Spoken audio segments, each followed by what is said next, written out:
안녕하세요. 저는 강수미라고 합니다. 정말 어처구니 없던 제 이야기 좀 들어주세요. 그날의 공기는 아침부터 유난히 눅눅했어요. 금방이라도 비가 쏟아질 듯 하늘은 낮게 가라앉아 있었고, 저는 허리가 쑤시는 것을 느끼며 아침 일찍부터 주방에 섰습니다. 이런 날일수록 뜨끈한 국물에 잘 차린 밥상으로 집안의 기운을 돋워야 한다고 믿었거든요. 내 아들 준서가 요즘 들어 부쩍 낯빛이 어두워 보이는 것이 마음에 계속 걸렸습니다. 다 저 며느리 이세아의 기운이 집안을 짓누르기 때문이라고 저는 굳게 확신하고 있었죠. 저는 최고급 기장 다시마와 디포리를 듬뿍 넣어 육수를 냈습니다. 국산 콩으로만 직접 띄워 쿰쿰한 냄새가 일품인 청국장을 풀었고요. 냉동실 가장 깊숙한 곳에 아껴두었던 제주산 은갈치를 꺼내 두툼한 물을 넉넉하게 깔고 양념장을 얹었습니다. 간장, 고춧가루, 다진 마늘, 생강즙. 단순한 재료들이지만 무엇을 먼저 넣고 얼마나 오래 조리느냐에 따라 맛의 깊이는 하늘과 땅 차이로 달라져요. 세아는 아마 평생을 가도 이런 맛의 비밀을 알아내지 못할 겁니다. 그 아이는 멸치똥 하나 제대로 딸 줄이나 알까 모르겠네요. 식탁을 차리는 내내 제 머릿속은 복잡했습니다. 3년 전 준서가 세아를 처음 데려왔을 때만 해도 저런 아이는 아니었어요. 수줍음은 많았지만 웃음이 해사했고 제 말 한마디 한마디에 귀를 기울이며 따르려는 모습이 퍽 마음에 들었죠. 저 정도면 내 아들 뒷바라지하며 오순도순 잘 살겠다 싶었습니다. 하지만 아이 소식이 감감무소식이 되면서부터였을까요? 세아는 점점 말이 없어지고 그림자처럼 변해갔습니다. 아니, 어쩌면 저 아이가 내 아들을 그렇게 만든 것인지도 모르겠어요. 활달하고 자신감 넘치던 준서가 결혼 후에 오히려 더 예민해지고 수척해졌으니까요. 저녁 시간이 되어 세 식구가 식탁에 둘러앉았습니다. 제가 닦아 윤이 반질반질 나는 은수저와 정갈하게 놓인 반찬들. 그 완벽한 그림 속에서 세아는 유일한 오점처럼 보였어요. 오늘도 하얀 얼굴에는 핏기 하나 없이 그저 고개를 푹 숙인 채 밥알만 깨작이고 있었죠. 저러니 몸이 차서 회임이 될 리가 있나. 속에서 천불이 끓어올랐습니다. 저는 보란듯이 갈치의 가장 두툼하고 부드러운 가운데 토막을 집었습니다. 하얀 속살이 탐스러운 그것을 아들 준서의 밥그릇 위에 소중히 올려주었어요. 준서야, 많이 먹어라. 이게 다 살이 되고 힘이 되는 거란다. 요즘 통 기운이 없어 보여서 애미 속이 다 상한다, 정말. 제 말의 날카로운 끝이 누구를 향하는지 이 좁은 식탁에 앉은 사람이라면 모를 리 없었습니다. 아들 준서는 잠시 젓가락을 멈칫했어요. 그 짧은 순간 아들의 얼굴에 곤혹스러운 표정이 스쳐 지나가는 것을 저는 놓치지 않았습니다. 하지만 준서는 이내 아무렇지 않은 척 갈치살을 발라 입으로 가져갔어요. 늘 그랬듯이 제 아들은 제 편이었으니까요. 문제는 그 맞은편이었습니다. 세아는 제 말이 비수가 되어 날아갔음에도 아무런 반응 없이 그저 고개를 더욱 깊이 숙일 뿐이었어요. 저런 무기력한 태도가 저를 더 화나게 만들었습니다. 차라리 억울하다고 대들기라도 하면 속이나 시원할 텐데요. 저는 기어이 참지 못하고 쐐기를 박았습니다.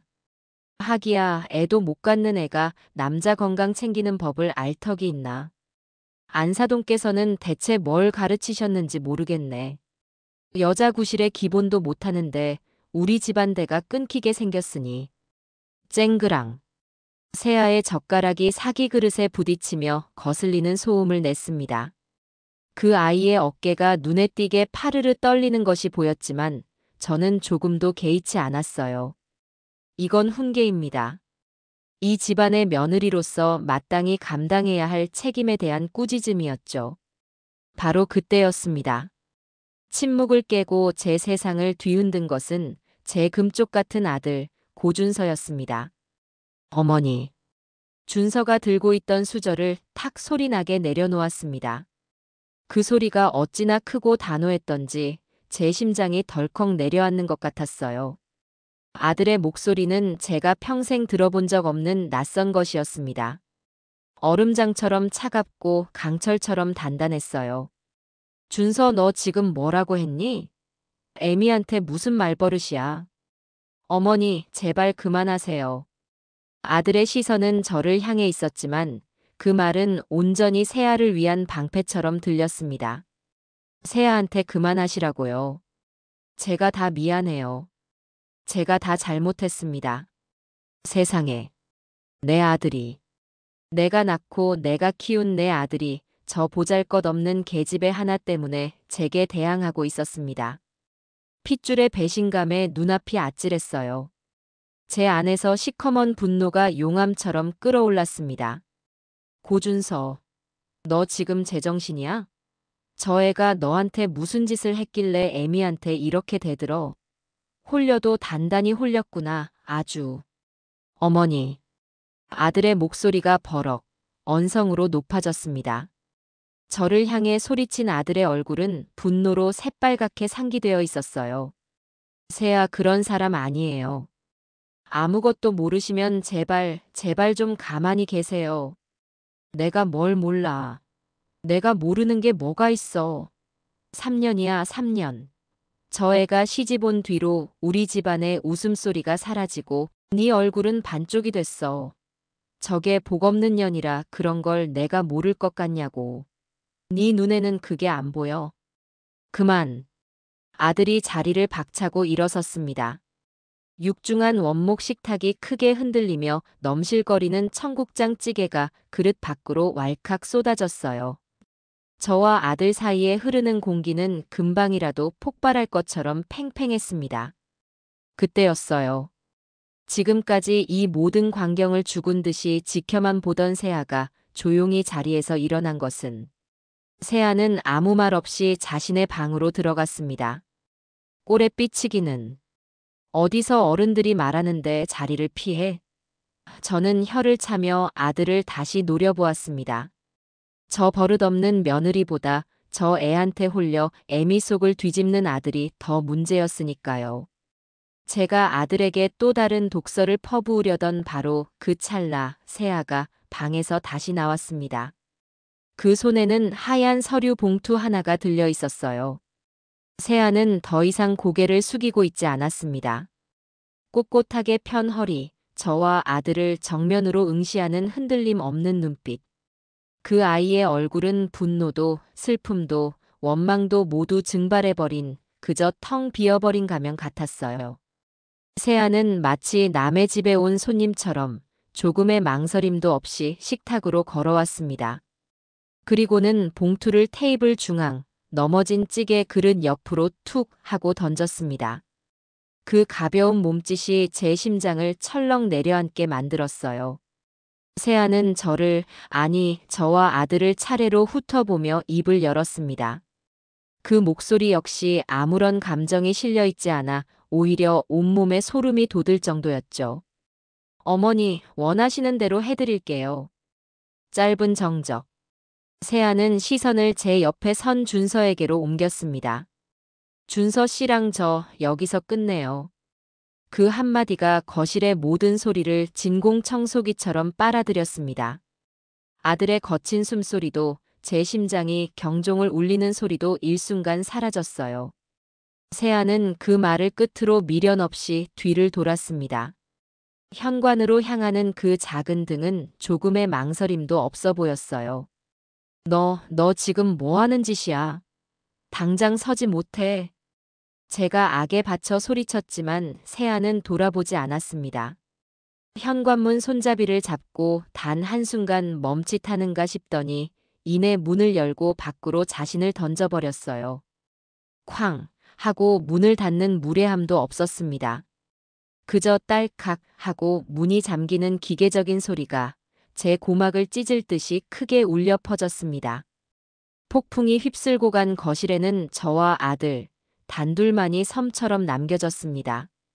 아들은 넋이 나간 사람처럼 닫힌 현관문을 바라보고 있었고 제 시선은 식탁 위에 놓인 저 오만한 하얀 봉투에 고정되었어요. 감히 저 미천한 것이 이 집안의 기둥인 내 아들을 버리고 나가. 그것도 이혼 서류를 내 면전에 던져놓고 치욕과 분노로 온몸이 부들부들 떨렸습니다. 그래, 잘됐다. 차라리 잘된 일이야. 위자료 한 푼 안 주고 내쫓을 수 있는 꼬투리만 잡으면 돼. 저는 비릿한 승리감에 휩싸여 거칠게 봉투를 향해 손을 뻗었습니다. 제 손에 들린 그것이 제가 평생 쌓아올린 견고한 성을 송두리째 무너뜨릴 거대한 망치라는 사실을 그때의 저는 정말이지 까맣게 모르고 있었던 겁니다. 닫힌 현관문이 만들어낸 정적은 무거운 솜니불처럼 거실을 짓눌렀어요. 아들 준서는 마치 시간이 멈춘 조각상처럼 새아가 사라진 문 쪽을 향해 멍하니 서 있었습니다.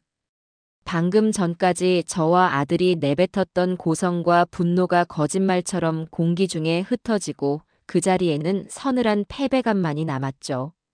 식탁 위에는 값비싼 재료로 정성껏 차린 저녁상이 싸늘하게 식어가고 있었습니다. 넘어진 찌개 그릇에서 흘러나온 국물이 식탁보를 흉하게 적시는 모습이 꼭 지금의 우리 가족 꼴 같다는 생각이 들었어요.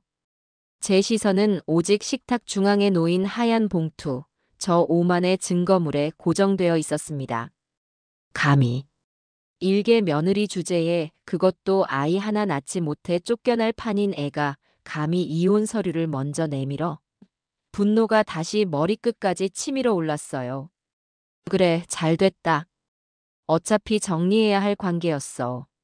저 애가 제 발로 나갔으니 일은 더 쉬워졌지. 위자료 한 푼도 줄 수 없다고 버티면 그만이야. 아니, 오히려 우리 준서의 지난 3년에 대한 보상을 받아내야 마땅했습니다. 저는 그 아이의 파렴치한 요구가 적힌 종이 쪼가리를 확인하고 어떻게 박살을 내줄지 계획을 세우기 위해 봉투로 손을 뻗었습니다. 봉투는 의외로 묵직했어요. 단순한 이혼 합의서만 들어있는 무게가 아니었죠. 저는 일말의 망설임도 없이 거칠게 봉투를 뜯었습니다. 가장 위에는 예상했던 대로 이혼 서류가 있었어요. 이혼 확인 신청서. 저는 코웃음을 치며 종이를 넘겼습니다. 재산 분할 청구 내역을 확인하고 싶었거든요. 분명 말도 안 되는 액수를 적어놨을 거라 확신했습니다. 그런데 이상했어요. 재산 분할이나 위자료를 요구하는 항목은 모두 비어 있었거든요. 세아는 그저 이혼을 원한다는 의사표시 외에 아무것도 요구하지 않았습니다.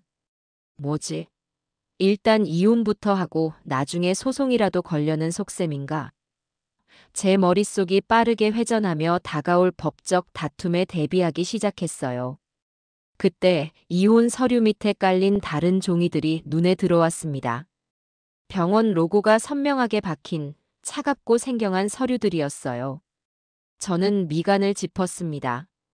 이제 와서 병원비를 내달라는 건가? 어디까지 뻔뻔한 애야? 혀를 차며 가장 위에 있는 서류를 집어들었습니다.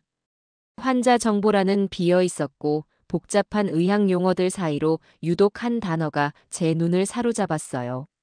남성 불임 최종 진단서. 저는 순간 숨을 멈췄습니다. 남성 불임? 이걸 왜 나한테? 세아가 혹시 바깥에서 다른 남자를 만나기라도 한 건가? 그래서 그 남자의 불임 진단서라도 가져와서 자신은 결백하다고 주장이라도 하려는 건가? 말도 안 되는 상상이 꼬리를 물었어요. 혼란스러운 마음으로 서류를 다시 꼼꼼히 살폈습니다. 그리고 환자 정보란에 적힌 이름을 확인하는 순간 제 세상의 시간이 멈췄습니다. 환자명 고준서. 제 눈을 의심했어요. 아니, 이건 말도 안 돼요. 내 아들일 리가 없었습니다. 분명 동명이인일 거야. 아니면 저 독한 애가 돈을 주고 서류를 위조한 게 틀림없어요. 어떻게든 이 결혼의 파탄 책임이 자신에게 없다고 주장하기 위해서. 저는 종이를 든 손을 부들부들 떨며 주민등록번호를 확인했습니다. 아들의 생년월일, 그리고 뒷자리 숫자까지. 틀림없는 제 아들 고준서였습니다. 아니야, 이건 거짓말이야. 머릿속이 하얗게 비어버리는 것 같았습니다. 그러다 문득 뇌리를 스치는 기억의 파편이 있었습니다. 작년 봄이었을 거예요.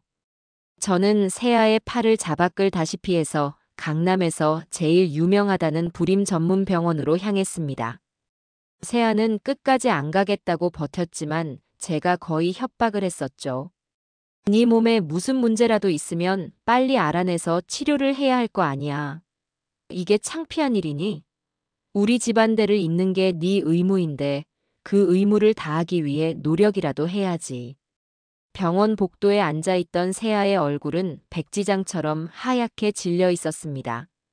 그때 저는 그 표정이 창피함과 수치심 때문이라고 생각했어요. 하지만 아니었습니다. 그 아이는 모든 진실을 알고 있었던 거예요. 제 아들의 비밀을, 그 치부를 지켜주기 위해 저의 그 모진 말들을, 그 날카로운 시선들을 온몸으로 받아내고 있었던 겁니다. 저는 제 아들을 지키고 있던 보살의 등 뒤에 칼을 꽂고 있었던 거예요. 어머니 괜찮으세요? 넋이 나간 저를 보며 준서가 다가왔습니다. 하지만 저는 아들의 목소리가 들리지 않았어요. 다리가 풀려 휘청거리다 식탁 모서리에 옆구리를 세게 부딪혔습니다. 손에 들고 있던 서류들이 와르르 바닥으로 쏟아졌어요. 그중 한 장이 제 발치에 떨어졌습니다. 또 다른 병원 서류였어요. 저는 홀린 사람처럼 허리를 숙여 그 종이를 집어들었습니다. 만성 신부전증 최종 진단. 이번에도 환자 이름은 고준서. 세상이 빙글빙글 돌기 시작했어요. 만성 신부전증. TV 드라마에서나 보던 평생 투석을 해야 하거나 신장 이식을 받아야만 살 수 있다는 그 무서운 병. 내 아들이, 내 금쪽 같은 아들이 그런 병을 앓고 있었다고요? 언제부터? 왜 나만 몰랐던 거지? 또다시 기억이 저를 핥히었습니다. 최근 몇 달간 준서는 눈에 띄게 피곤해 보였어요. 주말이면 잠만 잤고 얼굴은 푸석했으며 눈 밑에는 늘 검은 그림자가 드리워져 있었죠. 저는 그 모든 것을 세아 탓으로 돌렸습니다. 그날 아침에도 저는 세아에게 쏘아붙였어요. 네가 밤마다 남편 기운을 다 뺏어가는구나. 그러니 애가 저렇게 비실비실하지. 아침밥이라도 제대로 챙겨 먹여서 회사 보내야 할 거 아니야. 그 말을 들었을 때 세아의 심정은 어땠을까요? 남편의 병을 알면서도 시어머니의 모진 구박을 들어야 했던 그 심정은. 제가 뱉어낸 모든 말들은 사실 제 아들에게, 그리고 그 아들을 지키려던 며느리에게 던지는 돌팔매질이었던 겁니다. 저는 제 자식의 가슴에 매일같이 못을 박는 어미였어요. 목구멍에서 기괴한 소리가 새어나왔습니다. 눈물도 나오지 않았어요. 너무 큰 충격은 눈물마저 얼어붙게 만든다는 걸 그때 처음 알았습니다. 바닥에는 아직 서류 한 장이 더 남아 있었어요. 하얀 종이 위에 검은 글씨. 그것은 제게 내려진 사형 선고문과도 같았습니다. 장기 기증 동의서. 저는 기어가는 자세로 그 서류에 손을 뻗었습니다. 손끝이 제 의지와 상관없이 사시나무처럼 떨렸어요. 기증자 성명 이세아. 수혜자 성명 고준서. 기증 장기 신장 좌측. 순간 제 심장이 쿵 하고 바닥 가장 깊은 곳으로 떨어지는 것 같았습니다. 그리고는 산산조각이 나버렸어요.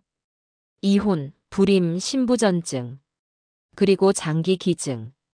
흩어져 있던 퍼즐 조각들이 마침내 하나의 끔찍한 그림으로 완성되는 순간이었습니다. 세아가 저에게 던진 것은 이혼 서류가 아니었어요. 그것은 당신 아들은 내가 살릴 테니 더 이상 나를 괴롭히지 말아 달라는 처절한 비명이었습니다. 당신이 사랑하는 아들을 위해 내 모든 것을 내어줄 테니 제발 나를 이 지옥에서 놓아달라는 마지막 애원이었습니다. 그 아이는 이혼을 무기로 삼으려던 게 아니었어요. 혹시라도 수술이 잘못되어 자신이 먼저 세상을 떠나거나 평생 후유증을 안고 살아가게 될 경우 제 아들에게 짐이 되지 않기 위해 법적인 관계부터 깨끗하게 정리하려 했던 겁니다. 자신에게 닥쳐올 모든 불행을 혼자 짊어지기 위해 가장 소중한 남편과의 끈을 스스로 끊어내려 했던 거예요. 제가 대를 끊으려니라고 저주했던 며느리는 제 아들의 끊어져 가는 생명선을 잇기 위해 자신의 생명을 내놓고 있었습니다. 제가 복없는 년이라고 구박했던 며느리는 우리 집안에 내려진 저주를 자신의 몸으로 막아내려던 보살이었습니다. 어머니, 정신 좀 차려보세요, 어머니. 준서가 저를 부둥켜 안고 울부짖었지만 제 귀에는 아무것도 들리지 않았어요. 눈앞에는 그저 텅 빈 눈으로 저를 바라보던 세아의 얼굴만이 어른거렸습니다. 차갑고 공허하고 모든 것을 포기한 듯한 그 표정. 그 표정의 의미를 이제야 알 것 같았습니다. 그것은 저에 대한 원망이 아니었어요. 자신의 운명에 대한, 그리고 그 운명에 저항 한번 못하고 쓰러져가는 자신에 대한 깊은 체념이었던 겁니다. 저는 바닥에 흩어진 진실의 파편들 속에서 제 자신이 얼마나 추악하고 잔인한 괴물이었는지를 보았습니다. 그리고 그 순간 제 안에서 무언가 단단했던 것이 완전히, 그리고 영원히 부서져 내렸습니다. 시간이 얼마나 흘렀을까요? 제가 정신을 차렸을 때 저는 여전히 차가운 거실 바닥에 주저앉아 있었습니다. 아들 준서가 제 곁에서 무릎을 꿇고 소리 없이 눈물만 뚝뚝 흘리고 있었어요. 방금 전까지만 해도 저에게 대들며 분노로 가득 차 있던 아들의 얼굴은 온데간데 없고 길 잃은 어린아이처럼 무너져 내린 한 남자만 남아 있었죠. 제 손에는 세아의 기증 동의서가 찢어질 듯 구겨진 채 들려 있었습니다. 언제부터니? 제 목소리는 쇠를 긁는 것처럼 거칠고 갈라져 나왔어요. 언제부터 알고 있었어? 준서는 고개를 들지 못했습니다. 그저 떨리는 목소리로 길고 긴 고해성사를 시작했어요. 결혼 직후부터였답니다.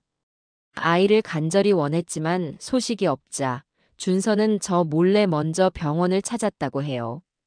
그리고 그곳에서 청천벽력 같은 진단을 받았던 겁니다. 아들은 세상이 무너지는 것 같았다고 했습니다. 저의 기대를, 이 집안의 대를 이어야 한다는 그 압박감을 누구보다 잘 알고 있었으니까요. 준서는 세아에게 모든 것을 털어놓고 이혼을 요구했다고 합니다. 자신 같은 불완전한 남자에게 그 아이의 인생을 묶어둘 수 없었다고요. 하지만 세아는 단호하게 거절했답니다. 괜찮아. 내가 괜찮아, 준서 씨. 아이 없으면 어때? 우리 둘이 행복하게 살면 되지. 다른 사람한테는 절대로 말하지 마. 특히 어머니께는. 당신 상처받는 거 나 못 봐. 세아는 그렇게 제 아들의 아픔을 자신의 아픔으로 끌어안았습니다. 그리고 그때부터 저의 모진 구박과 시댁의 압박을 홀로 감당하기 시작했던 거예요. 제가 네 몸에 문제가 있다며 병원에 가자고 윽박지를 때마다 세아는 말없이 저를 따라 나섰습니다. 그리고 온갖 검사를 받으며 모든 원인이 자신에게 있는 것처럼 연기했던 겁니다. 신부전증은 1년 전쯤에 알게 되었다고 해요. 처음에는 그저 피곤한 줄로만 알았는데 상태가 급격히 나빠져 병원을 찾았다가 진단을 받았다고 합니다. 준서는 그때 정말로 모든 것을 포기하고 싶었다고 했어요. 하지만 이번에도 세아가 아들을 붙잡았답니다. 걱정 마. 요즘 의학이 얼마나 좋은데. 내가 어떻게든 당신 살릴 거야. 꼭 살릴 거야. 세아는 그때부터 달라졌다고 해요. 인터넷을 뒤져 신장에 좋은 음식을 공부하고 매일같이 식단을 짜서 준서에게 먹였습니다. 제가 그 음식들을 보며 유난 떤다고 남자 기운 돋우는 건 따로 있다며 타박을 줄 때도 세아는 아무 말 없이 그저 웃기만 했다고 합니다. 심지어는 저 몰래 밤늦게까지 식당 아르바이트를 하며 준서의 병원비를 벌었다는 사실도 저는 아들의 울음 섞인 고백을 통해 처음 알게 되었습니다. 제가 세아에게 집에서 편하게 살림만 하니 세상 물정 모른다고 비웃을 때 그 아이는 밤거리의 찬바람을 맞으며 고된 노동으로 남편의 생명을 연장시키고 있었던 겁니다. 세아는 이혼 서류 던지고 나간 게 아니에요, 어머니. 준서가 흐느끼며 말했어요. 제가 너무 미안해서 제발 나를 떠나달라고 애원했어요. 나 같은 놈 때문에 네 인생까지 망가지는 거 더는 못 보겠다고. 그랬더니 세아가 자기 신장이라도 떼어주고 떠나겠다고 한 거예요. 수술이라도 받고 제발 살아만 달라고. 그러고는 자기는 짐이 되기 싫으니 이혼 서류에 도장부터 찍어달라고. 제가 세아를 그렇게 만든 거예요. 아들의 고백은 긴 칼이 되어 제 심장을 관통했습니다. 단순히 진실을 몰랐다는 변명으로는 도저히 용서받을 수 없는 죄악이었어요. 저는 가해자였습니다. 제 이기심과 아집으로 두 아이를 벼랑 끝으로 내몬 추악한 가해자. 온몸의 피가 차갑게 식는 것 같았어요. 지난 3년간 제가 세아에게 했던 모든 말과 행동들이 파노라마처럼 스쳐 지나갔습니다. 복 없는 년, 대를 끊을 년, 여자 구실도 못하는 것. 제가 뱉은 모든 저주의 말들은 부메랑이 되어 제게로 돌아와 박혔습니다. 마음속에서 무언가 뜨거운 것이 치밀어 올랐어요.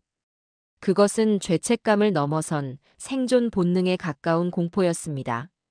이대로 가다가는 정말로 모든 것을 잃게 될 거라는 끔찍한 공포. 제 아들도, 그리고 제 아들을 살릴 수 있는 유일한 희망인 며느리도. 저는 비틀거리며 자리에서 일어났습니다. 어디 가세요, 어머니? 준서가 놀라 저를 붙잡았어요. 저는 아들의 손을 뿌리치며 말했습니다. 세아한테 가야지. 하지만 제 발걸음은 현관문 앞에서 멈췄습니다. 세아를 무슨 낯으로 볼 수 있을까요? 그 아이의 얼굴을 마주하고 용서를 빌 자격조차 제게는 없었습니다. 그 아이의 눈을 똑바로 쳐다볼 자신이 없었어요. 그때 다른 얼굴이 떠올랐습니다. 세아와 꼭 닮은 선한 눈매, 늘 제 앞에서 고개를 숙이며 저희 딸 잘 부탁드립니다 라고 말하던 안사돈의 얼굴이었습니다. 그래, 그분께 먼저 가야 해요. 딸을 괴물 같은 시어미에게 보낸 죄로 평생 가슴 졸이며 살았을 그분께. 그분께 먼저 무릎 꿇고 제 죄를 고해야 했습니다. 그것이 최소한의 인간으로서의 도리라고 생각했어요. 저는 준서에게 너는 집에 있어. 어디 가지 말고라고 단단히 이르고는 차키를 집어들었습니다. 밖은 어느새 장대 같은 비가 쏟아지고 있었어요. 제 마음처럼 세상도 울고 있는 것 같았습니다. 자동차에 시동을 걸고 안사돈의 집으로 향하는 내내 저는 제정신이 아니었습니다. 와이퍼가 쉴 새 없이 창문을 닦아냈지만 제 눈에서는 더 뜨거운 것이 흘러내려 시야를 자꾸만 흐리게 만들었어요. 익숙한 밤거리가 지옥으로 향하는 길처럼 낯설게 느껴졌습니다. 핸들을 쥔 제 손등 위로 시퍼런 핏줄이 돋아났어요. 제가 괴물이었습니다. 제가 제 아이들을 지옥으로 밀어넣었습니다. 제발 너무 늦지 않았기를. 수없이 되뇌며 저는 빗속을 뚫고 미친 사람처럼 달렸습니다. 제 인생에서 가장 길고 가장 처절한 속죄의 길이었습니다. 자동차의 와이퍼는 빗속의 망령처럼 쉴 새 없이 좌우로 움직였지만 제 눈앞의 세상은 끝없이 번지고 일그러졌어요. 제 눈에서 흐르는 뜨거운 것이 세차게 내리는 비와 뒤섞여 시야를 온통 흐려놓았기 때문입니다. 안사돈의 집으로 향하는 길은 제 기억 속에 있는 길이 아니었어요. 매일같이 지나던 익숙한 강변의 도로도 화려한 불빛의 다리도 마치 지옥으로 향하는 낯선 통로처럼 느껴졌죠. 저는 젖은 손으로 핸들을 꽉 쥐었습니다. 손등 위로 시퍼런 핏줄이 툭툭 붉어져 나왔어요. 제 안에 흐르는 피가 이렇게 차갑고 더러운 것이었나 하는 생각이 들었습니다. 얼마나 달렸을까요? 내비게이션은 목적지 주변이라며 안내를 종료했고 저는 비좁은 골목길로 차를 몰았습니다. 제가 사는 세상과는 완전히 다른 세상이었어요. 빗물에 쓸려 나온 쓰레기 봉투들이 길 한쪽에 나뒹굴고 있었고 낡은 빌라의 벽에는 거미줄 같은 균열이 가득했습니다. 헤드라이트 불빛에 놀란 길고양이 한 마리가 날쌔게 어둠 속으로 사라졌죠.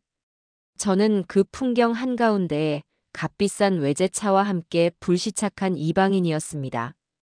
제 딸 같은 며느리 세아가 바로 이런 곳에서 나고 자랐다는 사실이 새삼 심장을 후벼 팠어요. 그 아이가 우리 집에 시집와서 처음 느꼈을 위축감과 이질감을 저는 단 한 번도 헤아려 보려 하지 않았습니다. 빌라 입구에는 녹슨 철문이 위태롭게 달려 있었고 그 안은 어둡고 눅눅한 공기로 가득했어요. 퀴퀴한 곰팡이 냄새와 정체를 알 수 없는 음식물 쓰레기 냄새가 뒤섞여 숨을 턱 막히게 만들었죠. 제 값비싼 구두가 흙탕물이 고인 바닥에 빠졌지만 그런 것을 신경 쓸 경황이 아니었습니다. 1층 복도에는 낡은 유모차와 아이들의 자전거가 세워져 있었어요. 고단하지만 평범한 삶의 흔적들. 그 앞에서 저는 제가 얼마나 비현실적이고 이기적인 세계에 갇혀 살았는지 깨달았습니다. 3층.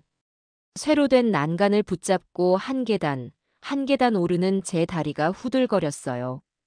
꼭대기까지 수백 개의 계단을 오른 것처럼 숨이 찼습니다. 복도 끝, 초록색 페인트가 벗겨진 302호 철문이 보였어요. 저는 그 문 앞에서 걸음을 멈췄습니다. 심장이 목구멍까지 차오른 것처럼 쿵쾅거렸어요. 이 문 하나를 사이에 두고 제가 파괴해버린 한 여자의 인생과 그 여자를 키워낸 또 다른 어머니가 있었습니다. 도망치고 싶었어요. 이 모든 것을 없던 일로 하고 다시 저의 안전하고 견고한 성으로 돌아가고 싶었습니다. 하지만 그럴 수 없었어요. 제 손에는 비에 젖어 축축하고 무거워진 진실의 무게, 서류 봉투가 들려 있었으니까요. 저는 눈을 질끈 감았다 떴습니다. 그리고는 떨리는 손가락으로 제 인생에서 가장 누르기 힘든 초인종을 눌렀습니다. 안에서 한참 동안 아무런 기척이 없었어요. 그러다 누구세요? 하는 경계심 가득한 목소리가 들려왔습니다. 안사돈의 목소리였어요. 저는 차마 대답하지 못하고 마른 침만 꿀꺽 삼켰습니다. 누구시냐니까요. 다시 한번 들려오는 목소리에 저는 간신히 입을 열었습니다. 사부인 저예요. 제 목소리를 확인한 순간 문 안쪽의 공기가 순간적으로 얼어붙는 것이 느껴졌어요. 잠시 후 삐걱이는 소리와 함께 굳게 닫혔던 철문이 열렸습니다. 편한 몸빼 바지 차림에 머리를 대충 틀어올린 안사도는 비를 쫄딱 맞은 채 악귀 같은 몰골로 서 있는 저를 보고는 그 자리에서 돌처럼 굳어버렸죠. 그 눈에는 단순한 당혹감을 넘어선 불길한 예감이 가득했습니다. 사부인. 아니, 이 밤중에 어쩐 일이십니까? 안사돈의 목소리는 제 예상보다 훨씬 더 차갑고 날카로웠어요. 저를 집 안으로 들이려는 기색은 조금도 없었습니다. 오히려 온몸으로 문을 막아서며 제가 안으로 발을 들여놓는 것을 경계하는 듯 보였죠. 세아한테 무슨 일이라도 있습니까? 안사돈의 목소리가 가늘게 떨렸어요. 아니, 무슨 일이 있으니 저를 찾아오셨겠지요. 우리 세아 잘못됐습니까? 어미의 본능은 무서웠습니다. 안사돈은 이미 최악의 상황을 그리고 있는 듯 보였어요. 저는 고개를 가로저었습니다. 아니라고 세아는 무사하다고 말해야 하는데 목구멍에 커다란 돌덩이가 걸린 것처럼 아무 말도 나오지 않았어요. 그저 제 손에 든 비에 젖어 흉하게 쭈그러든 서류 봉투를 부적처럼 꽉 쥘 뿐이었죠.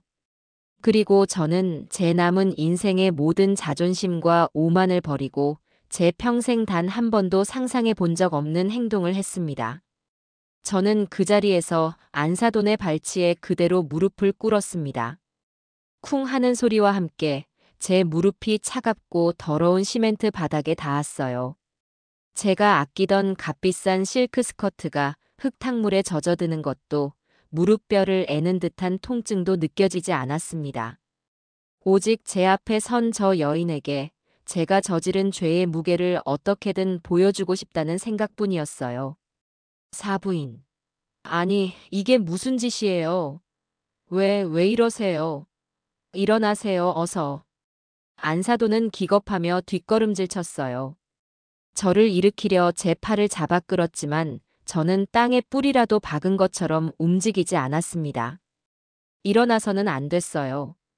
저는 이 자리에서, 이 지옥 같은 복도에서, 이 위대한 어머니의 발치에서 남은 생을 심판받아야 했습니다. 저는 울면서 제가 들고 온 서류들을 마치 죄의 증거물처럼 안사돈에게 내밀었습니다. 사부인 제가 죽을 죄를 지었습니다. 제 입에서 터져나온 것은 논리정연한 사과가 아닌 뒤죽박죽 섞인 오열과 고해성사였습니다. 제가 괴물이었습니다, 사부인. 제가 세아한테 무슨 짓을 했는지 제발, 제발 이것 좀 봐주세요. 그리고 저를 마음껏 벌해주세요. 안사돈은 망설이다. 결국 떨리는 손으로 서류를 받아들었습니다. 그리고 좁은 복도를 희미하게 비추는 백열등 아래에서 한 장 한 장 종이를 넘기기 시작했어요. 처음에는 의아해하던 안사돈의 얼굴이 제 아들의 불임 진단서를 확인하는 순간부터 급격히 하얗게 굳어갔습니다. 그리고 만성 신부전증 진단서. 마지막으로 세아의 장기 기증 동의서를 확인하는 순간 안사돈의 손에서 서류들이 힘없이 후두둑 바닥으로 떨어졌습니다. 내 딸, 불쌍한 내 딸. 안사돈의 입에서 터져나온 것은 저에 대한 분노가 아니었어요. 딸의 길고 외로웠던 고통을 이제야 알아버린 어미의 피를 토하는 듯한 슬픔이었습니다. 안사돈은 복도 벽에 위태롭게 몸을 기댄 채 그 자리에 주저앉아 소리도 내지 못하고 어깨만 격하게 들썩이며 울기 시작했습니다. 그 모습에 제 심장은 갈갈이 찢어지는 것 같았어요. 제 이기심이 이 선량한 어머니에게까지 얼마나 큰 상처를 주었는지 저는 비로소 똑똑히 보았습니다. 한참을 그렇게 울던 안사돈이 이내 번쩍 고개를 들었어요. 핏발이 선 그 눈에는 슬픔 대신 활화산처럼 이글거리는 분노가 타오르고 있었습니다. 그 분노는 칼날이 되어 온전히 저를 향했어요. 당신이었어. 내 딸을 이렇게 만든 게 바로 당신이었어. 안사돈은 제게 짐승처럼 달려들어 주먹으로 제 어깨와 등을 마구 때리기 시작했습니다. 내 딸이 시집가서 웃음을 잃어버린 게 당신 때문이었고 올 때마다 비쩍비쩍 말라가던 게 다 당신 때문이었어. 전화할 때마다 목소리에 힘이 없던 게 그게 다 당신 때문이었어. 이 악마 같은 여자야. 내 딸 살려내. 내 순하고 착한 딸 다시 원래대로 돌려내란 말이야. 안사돈의 울부짖음은 좁고 긴 복도를 가득 메우고도 남아 층계를 타고 울려 퍼졌습니다. 저는 아무런 저항도 변명도 하지 않았어요. 그 매가, 그 원망이 너무나 당연하다고 생각했습니다. 그 주먹은 안사돈의 것이 아니라 지난 3년간 세아가 홀로 흘렸을 눈물이 뭉쳐진 것이라 여겼어요. 차라리 저를 때려서라도 저를 죽여서라도 안사돈의 화가 풀릴 수만 있다면 얼마든지 맞을 수 있었습니다. 얼마나 지났을까요? 제 어깨를 사정없이 내리치던 안사돈의 주먹이 점차 힘을 잃고 스르르 떨어졌습니다. 분노의 폭풍이 지나간 자리에 다시 깊이를 알 수 없는 탈진과 슬픔이 찾아온 것이죠. 안사돈은 헐떡이며 저를 내려다보았습니다.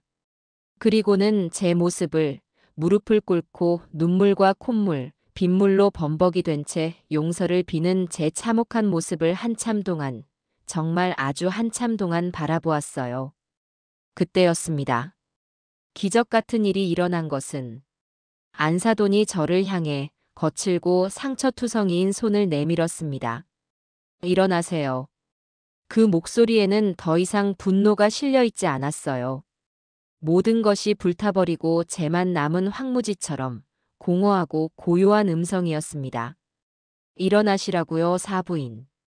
저는 안사돈의 말을 이해할 수 없다는 듯 그저 멍하니 올려다보았습니다. 우세요. 저도 울었고 사부인도 울었으니 됐어요. 실컷 울고 그리고 정신 차리세요. 지금은 우리가 이렇게 주저앉아 울고 있을 때가 아닙니다. 안사돈은 제 손을 강하게 잡아 거의 반강제로 저를 일으켜 세웠습니다. 그리고 바닥에 흩어진 서류들을 다시 한 장 한 장 주워 제게 쥐어주며 말했어요. 그 한마디가 제 남은 인생을 지탱할 버팀목이 되어 주었습니다. 우리 아이들 살려야지요. 그 한마디에 저는 무너져 내린 제 세상 속에서 희미하게 깜빡이는 한 줄기 빛을 보았습니다. 그것은 용서가 아니었어요. 용서를 넘어선 자식을 살리려는 또 다른 어미의 처절하고도 위대한 의지였습니다. 안사돈은 저를 원망하고 미워하는 것보다 제 딸과 사위를 살리는 것이 먼저라고 자신의 온몸으로 말하고 있었던 겁니다. 저는 그 순간 깨달았습니다. 우리의 길고 지리했던 전쟁은 끝났다고. 그리고 이제부터는 두 아이의 생명을 구하기 위한 세상에서 가장 위태롭고도 절박한 동맹이 시작되어야 한다는 것을. 저는 안사돈의 손을 마주잡고 미친 사람처럼 고개를 끄덕였습니다. 안사돈은 저를 잠시 바라보더니 작게 한숨을 쉬고는 현관문을 활짝 열었습니다. 그리고 제 팔을 끌어 집 안으로 들였어요. 차갑고 어두운 복도에서 작지만 온기가 있는 집 안으로. 그것은 저희 두 어머니의 처절한 연대가 시작되었음을 알리는 작지만 위대한 첫걸음이었습니다. 안사돈의 손에 이끌려 들어간 집은 작고 낡았지만 그분의 성품처럼 정갈하고 반듯했어요. 현관에 들어서자마자 구수한 된장과 마른 나물 냄새가 섞여 코끝을 스쳤습니다. 제가 평생 맡아본 적 없는 고단하지만 정직한 삶의 냄새였죠. 거실 벽에는 빛바랜 사진들이 여러 개 걸려 있었습니다. 까까머리 남자아이와 양갈래로 머리를 따은 여자아이가 환하게 웃고 있는 흑백 사진, 그리고 교복을 입고 수줍게 서 있는 세아의 모습. 사진 속의 세아는 제가 아는 세아와는 다른 아이였어요. 웃음이 많고 눈빛은 총명했으며 세상의 어떤 그늘도 모르는 듯한 얼굴이었습니다. 저 해맑은 아이를 제가 지난 3년간 무표정한 그림자로 만들어버린 겁니다. 우선 좀 앉으세요. 젖은 옷부터 갈아입으셔야지 그러다 큰일 납니다. 안사돈은 제게 낡은 소파를 가리키며 말했어요. 그리고는 장롱으로 가더니 자신의 몸빼 바지와 낡은 스웨터를 꺼내 제게 건넸습니다. 저는 차마 그걸 받아들 수가 없었어요. 평생을 최고급 실크와 캐시미어만 걸치고 살았던 제가 감히 어떻게 이분의 옷에 몸을 넣을 수 있겠어요. 제 망설임을 읽었는지 안사돈은 한숨을 쉬며 말했습니다. 지금 사부인이나 저나 찬밥 더운 밥 가릴 처지가 아닙니다. 제 딸 자식이 몸에서 가장 귀한 걸 떼어내 남의 자식 살리겠다는데 이깟 옷이 대수겠어요. 어서요. 그 목소리에는 거부할 수 없는 힘이 있었습니다. 저는 얌전히 옷을 받아들고 안사돈이 가리키는 작은 방으로 들어가 문을 닫았습니다. 축축하게 젖은 제 값비싼 옷들을 벗어내는 행위는 마치 제 허울뿐인 인생을 벗어던지는 것처럼 느껴졌어요. 안사돈의 낡은 옷에서는 햇볕에 잘 마른 비누 냄새가 났습니다. 그 소박하고 따뜻한 냄새에 저는 또다시 눈물이 터져 나왔습니다.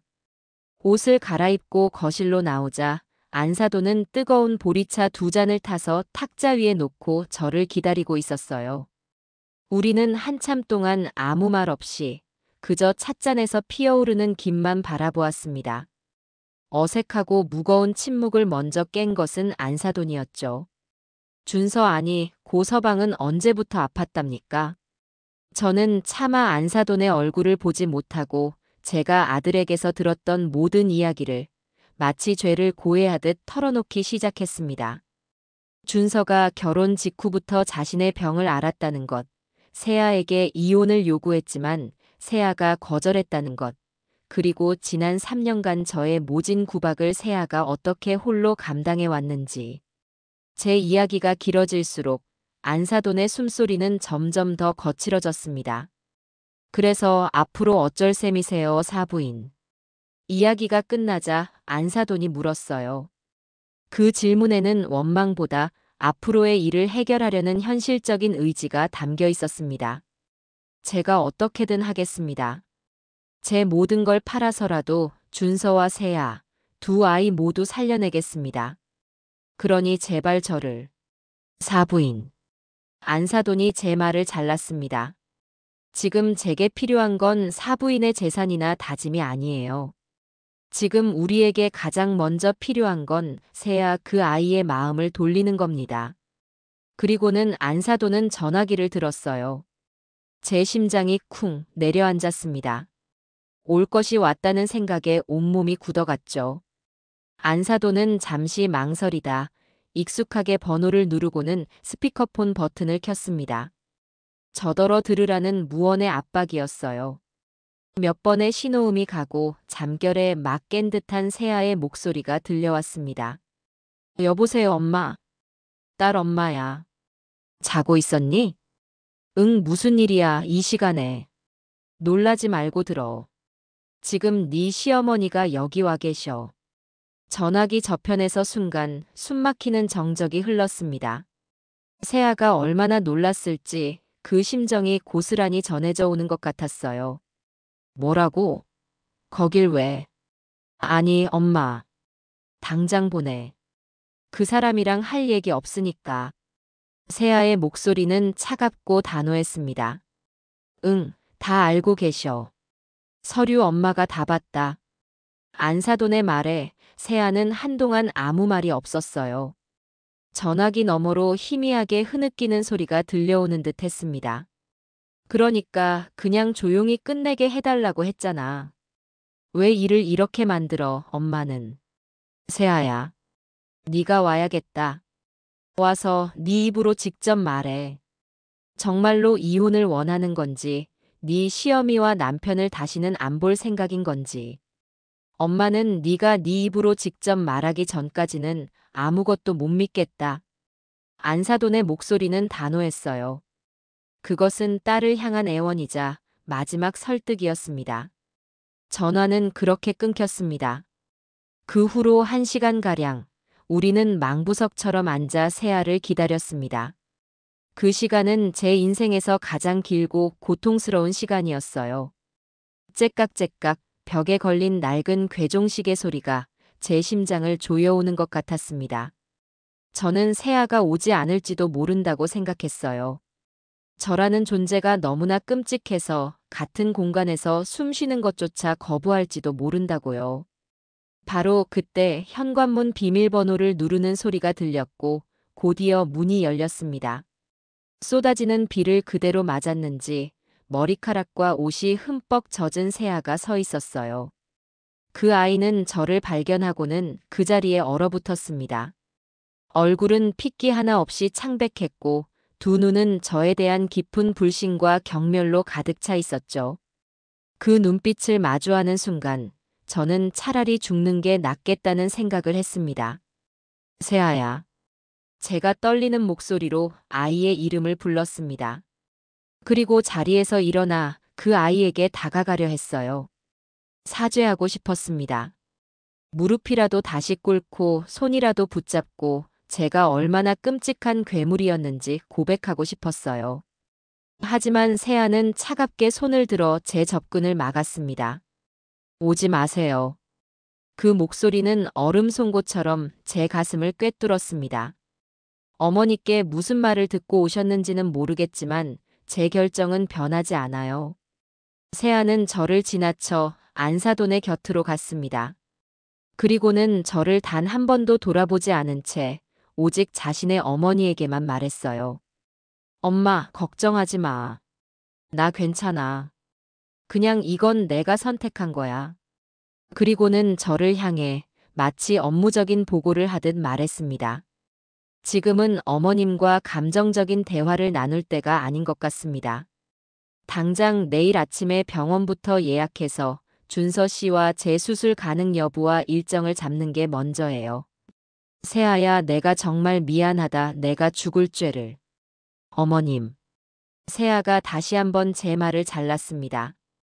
그 눈에는 이제 어떤 감정도 남아있지 않았어요. 어머님의 사과는 나중에 듣겠습니다. 수술이 다 끝나고 준서 씨가 건강을 되찾은 후에 그때 가서도 제 마음이 변하지 않는다면요. 그 말은 제게 내려진 가장 잔인한 형벌이었습니다. 용서받을 기회조차 유예된 채 저는 그저 죄인의 신분으로 며느리의 처분만을 기다려야 했어요. 세아는 제게 어떤 감정적인 위로도 화해의 제스처도 허락하지 않았습니다. 오직 고준서의 수술이라는 단 하나의 차갑고 현실적인 목표만을 제시할 뿐이었죠.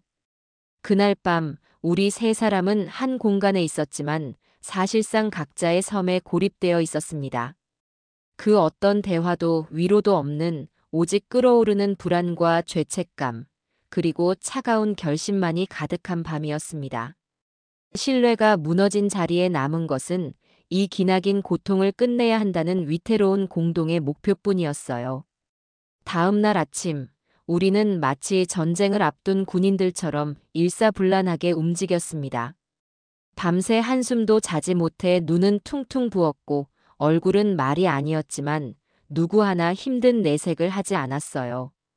안사돈이 새벽부터 끓여준 누룽지로 아침을 때우고 저는 곧바로 대학병원에 연락해 제 이름으로 가장 빠른 진료 예약을 잡았습니다. 병원 측에서는 제 이름을 듣더니 VIP 대기 명단에 올려 가장 실력 있는 신장 이식팀에 연결해 주었죠. 제가 평생 쌓아온 사회적 지위와 인맥이 이런 식으로 쓰이게 될 줄은 꿈에도 몰랐습니다. 며칠 후 우리는 병원 상담실에 나란히 앉아 있었습니다. 저와 안사돈, 그리고 준서와 세아. 네 사람이었죠. 하얀 가운을 입은 의사는 모니터에 여러 장의 사진과 그래프를 띄우며 준서의 상태와 수술 과정에 대해 차분하게 설명하기 시작했습니다. 고준서 환자분의 경우 만성 신부전증 말기로 신장 기능이 현재 10% 미만으로 떨어진 상태입니다. 더 이상 약물 치료는 의미가 없으며 신장 이식이 유일한 근본적인 치료법입니다. 의사의 말 한마디 한마디가 비수처럼 날아와 박혔어요. 준서는 고개를 숙인 채 자신의 손만 내려다보고 있었고 세아는 미동도 없이 스크린만 응시했습니다. 안사돈은 떨리는 손으로 제 손을 꽉 잡았어요. 기증자인 이세아님은 다행히 혈액형과 조직적 합성 검사에서 높은 일치율을 보이셨습니다. 이 정도면 성공률은 95% 이상으로 매우 높다고 볼 수 있습니다. 하지만 의사는 잠시 말을 멈추고 우리를 둘러보았습니다. 분명히 아셔야 할 것이 있습니다. 이 수술은 수혜자뿐만 아니라 기증자에게도 큰 부담이 되는 수술입니다. 신장 하나를 적출하는 대수술이며 수술 후 평생 하나의 신장으로 살아가셔야 합니다. 물론 일상생활에는 큰 지장이 없다고 알려져 있지만 감염이나 식단 관리에 각별히 주의를 기울여야 합니다. 의사의 설명은 계속되었습니다.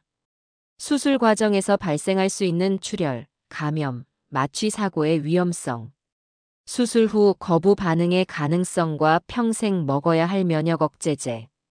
제가 막연하게만 생각했던 신장 이식이라는 것이 한 사람의 인생을 담보로 하는 얼마나 엄청난 일인지 저는 비로소 현실적으로 깨닫게 되었습니다. 제 아들의 생명을 위해 세아는 이 모든 위험을 감수하겠다고 한 것이었어요. 상담이 끝나고 병원을 나오는 길, 네 사람 사이에는 무거운 침묵만이 흘렀습니다. 저는 이 어색한 공기를 깨기 위해 그리고 어떻게든 제 속죄의 마음을 표현하기 위해 행동하기 시작했어요. 세아야, 이제부터 네 몸은 너 혼자만의 것이 아니다. 내가 아는 최고의 보양식집에 예약해뒀으니 가서 몸보신부터 하자. 그리고 수술 전까지 필요한 모든 건 내가 다 알아서 할 테니 너는 아무 걱정 말고 쉬기만 하렴. 하지만 세아는 제 제안을 거절했습니다. 아니에요, 어머님. 기름진 음식은 오히려 제 몸에 부담이 될 수 있어요. 그냥 엄마가 해주는 담백한 집밥 먹는 게 제일 좋아요. 차가운 거절이었지만 저는 포기하지 않았어요. 저는 다음 날부터 제 평생의 자존심이었던 부엌의 주도권을 안사돈에게 넘겨드렸습니다. 안사돈을 저희 집으로 모셔와 신장에 좋은 음식, 환자식에 대해 하나부터 열까지 배우기 시작했어요. 최고급 한우와 유기농 채소를 사와서 안사돈이 가르쳐주는 대로 저염식 나물을 무치고 기름기 없는 생선찜을 만들었습니다. 제가 만든 음식을 세아가 말없이 먹어줄 때마다 저는 아주 조금이나마 빚을 갚는 듯한 기분이 들었죠. 수술 날짜가 잡히고 우리는 그날을 향해 하루하루를 살얼음판 걷듯이 보냈습니다. 그런데 수술을 일주일 앞둔 어느 날 저녁 결국 터질 것이 터지고야 말았어요. 그날따라 준서는 저녁 식사에 거의 손도 대지 않고 방에 틀어박혀 있었습니다. 걱정이 된 제가 방에 들어갔을 때 준서는 침대에 걸터 앉아 텅 빈 눈으로 창밖을 보고 있었어요. 준서야, 왜 그래? 어디 안 좋아? 제 물음에 준서는 천천히 고개를 돌려 저를 보았습니다. 그 눈에는 깊은 절망과 죄책감이 가득했어요. 어머니, 저 이 수술 못 받겠습니다. 뭐? 그게 무슨 소리야? 제가 뭔데, 제가 뭐라고 세아 몸에 칼을 대게 해요. 제가 어떻게 세아의 남은 인생을 담보로 제 목숨을 연장해요. 차라리 그냥 이렇게 살다가 죽는 게 나아요. 그게 제가 세아한테 속죄하는 유일한 길이에요. 아들의 입에서 나온 말은 제 가슴을 후벼 팠습니다. 아들의 죄책감이, 아들의 착한 심성이 이제는 그 자신을 파괴하는 독이 되어 돌아온 것이었어요. 저는 아들을 붙잡고 애원했습니다. 아니야, 준서야. 그러면 안 돼. 네가 살아야 세아도 사는 거야. 네가 죽으면 세아가 자기 목숨까지 내놓으려 했던 그 모든 노력이 다 물거품이 되는 거라고. 하지만 준서는 제 말을 들으려 하지 않았어요. 우리의 소란에 세아와 안사돈까지 방으로 들어왔습니다. 상황을 파악한 세아의 얼굴이 차갑게 굳어졌어요. 세아는 망설임 없이 준서에게 다가갔습니다. 그리고는 나약한 남편의 뺨을 가볍게 어루만지며 하지만 그 누구보다 강하고 단호한 목소리로 말했어요. 고준서, 나봐요. 준서는 아내의 얼굴을 참아보지 못하고 고개를 숙였어요. 나 똑바로 보라고요. 이 수술, 당신 살리려고 하는 거 맞아요. 하지만 나 자신을 위해서 하는 것이기도 해요. 당신 이대로 죽으면 나도 따라 죽을 거니까. 당신 없는 세상, 나한테는 아무 의미 없으니까. 그러니까 이건 당신이 나한테 빚지는 게 아니라 우리가 함께 사는 방법을 찾는 거예요. 세아의 말에 준서는 아이처럼 울음을 터뜨렸습니다. 바로 그때였어요. 제가 제 인생에서 가장 중요한 선택을 한 것은 저는 아들의 편에 서서 아들을 위로하는 대신 며느리의 편에 섰습니다. 저는 우는 아들의 어깨를 잡고 단호하게 말했어요. 준서야, 애미 말 똑똑히 들어라. 지금 네가 할 수 있는 가장 남자다운 행동은 세아를 믿고 세아의 결정을 온전히 존중하는 거야. 묵묵히 수술대에 올라서 건강하게 살아남는 것. 그게 네가 네 아내한테 진 빚을 갚는 유일한 길이다. 제 말에 방에 있던 모두가 저를 놀란 눈으로 쳐다보았습니다. 특히 안사돈의 눈빛이 미세하게 흔들리는 것을 보았어요. 그 눈에는 저에 대한 경계심 대신 아주 희미하지만 동지애와 비슷한 무언가가 스치고 지나갔습니다. 아들은 새 여자의 단호한 시선 앞에서 마침내 고개를 끄덕였습니다. 길고 길었던 아들의 반항은 그렇게 끝이 났습니다. 우리는 다시 하나의 목표를 향해 나아갈 수 있게 되었어요. 하지만 저는 알 수 있었습니다. 우리 앞에 놓인 길이 아직도 멀고 험난하다는 것을요. 수술을 하루 앞둔 날의 아침은 밝아오는 여명과 달리 무겁고 축축한 공기로 가득했습니다. 저희 네 사람은 약속이라도 한 듯 이른 새벽부터 눈을 떴지만 누구 하나 아침 식사를 입에 대지 못했어요. 그저 식탁에 마주 앉아 식어가는 찻잔만 만지작거릴 뿐이었죠. 병원으로 향하는 차 안에서도 침묵은 계속되었습니다. 저는 백미러로 뒷좌석에 앉은 준서와 세아를 힐끗 쳐다보았어요. 두 아이는 서로의 손을 꼭 잡고 있었지만 그 얼굴에는 앞으로 닥쳐올 거대한 산을 마주한 사람들의 비장함이 어려 있었습니다. 병원에 도착해 입원 수속을 밟는 과정은 기계적이고 차가웠습니다. 이름과 병명을 확인하고 손목에 환자 식별용 팔찌가 채워지는 그 모든 과정이 마치 아이들을 제 손에서 떠나보내 거대한 운명에 맡기는 의식처럼 느껴졌어요. 병원에서는 저희를 위해 2인실 특실을 내주었습니다. 창밖으로는 잘 가꿔진 병원의 정원이 한눈에 들어오는 가장 전망 좋은 방이었죠. 하지만 그 아름다운 풍경도 지금 저희에게는 아무런 위로가 되지 못했습니다. 준서와 세아는 나란히 침대에 누워 똑같은 하늘색 환자복으로 갈아입었어요. 부부라는 이름으로 한평생을 약속한 아이들이 이제는 기증자와 수혜자라는 기막힌 이름표를 달고 한나란시의 수술대에 오르는구나. 그 서늘한 현실이 다시 한번 제 가슴을 세게 쳤습니다. 저는 두 아이가 조금이라도 편하게 지낼 수 있도록 집에서 일부러 챙겨온 푹신한 거위털 베개와 이불을 정리했어요. 건조한 병실 공기가 아이들의 목에 안 좋을까 싶어 가습기를 틀고 온도를 맞추는 등 잠시도 쉬지 않고 분주하게 움직였습니다. 제 부산스러움은 사실 가만히 있으면 금방이라도 터져 나올 것 같은 제 안의 불안감을 잠재우기 위한 필사적인 몸부림이었죠. 반면 안사도는 창가 의자에 묵묵히 앉아 두 아이의 얼굴을 번갈아 보기만 할 뿐이었습니다. 그 얼굴에는 제가 감히 헤아릴 수 없는 자식을 사지로 보내는 어미만이 가질 수 있는 깊고 처연한 근심이 강물처럼 흐르고 있었어요. 그렇게 위태롭고 어색한 평화가 감돌던 병실에 초대받지 않은 불청객이 들이닥친 것은 점심시간이 조금 지났을 무렵이었습니다. 어머, 형님. 내가 너무 늦었죠? 우리 준서 수술한다는데 이 이모가 그냥 있을 수 있어야지. 요란한 목소리와 함께 병실 문을 활짝 열고 들어온 사람은 제 하나뿐인 동생, 강수진이었어요.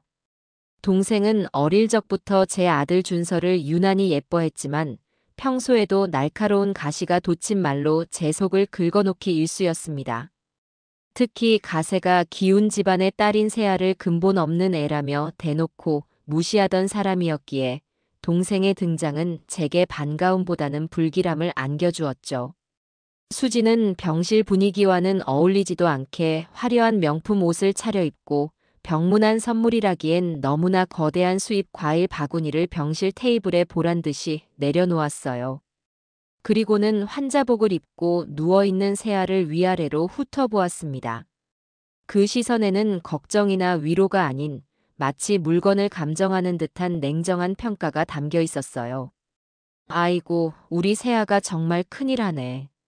보통 정성이나 보통 각오로는 하기 힘든 결정인데. 정말 대단하다, 대단해.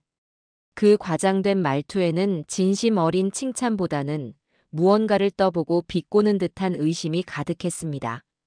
저는 동생의 저희를 단번에 알아채고 얼굴이 싸늘하게 굳어졌어요. 아니나 다를까 동생은 저를 병실 밖 복도로 끌어냈습니다. 그리고는 오가는 간호사와 환자들을 한번 휙 둘러보더니 목소리를 낮춰 제게 뱀처럼 속삭이기 시작했어요. 언니, 제정신이야? 저 애가 저렇게 순순히 자기 신장을 내놓는다는 게 상식적으로 말이 된다고 생각해? 분명 무슨 꿍꿍이가 있는 거야. 내가 어젯밤에 곰곰이 생각해봤는데 아무래도 이상해.